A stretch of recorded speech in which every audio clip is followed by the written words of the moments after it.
بالله من الشيطان الرجيم بسم الله الرحمن الرحيم حدیث نمبر 1 قال رسول اللہ صلی اللہ علیہ وآلہ وسلم انما الاعمال بالنیات اعمال کا نیتوں پر ہے.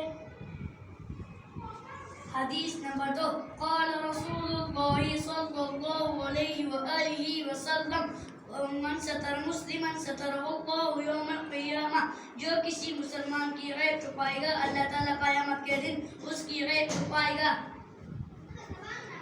حدیث نمبر 3 قال رسول اللہ صلی اللہ علیہ وآلہ وسلم لا يرحم اللہ من لا يرحم الناس. اللہ تعالیٰ اس شخص پر رحم نہیں کرتا جو لوگوں پر رحم نہ کرے.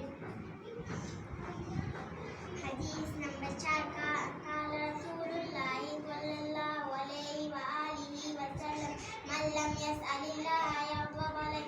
جو شخص اللہ تعالیٰ سے نہیں مانگتا اللہ تعالیٰ اس سے ناراض ہوتا ہے. حدیث نمبر 6 قال رسول اللہ صلی اللہ علیہ وآلہ وسلم بین العبد و بین الکفر ترک الصلاۃ. مسلمان اور کافر کے درمیان فرق نماز ہے. حدیث نمبر 6 قال رسول اللہ صلی اللہ علیہ وآلہ وسلم کن فی الدنیا کأنک غریب او عابر السبیل. دنیا میں ایسے رہو جیسا کہ ایک مسافر. صدق اللہ العظیم.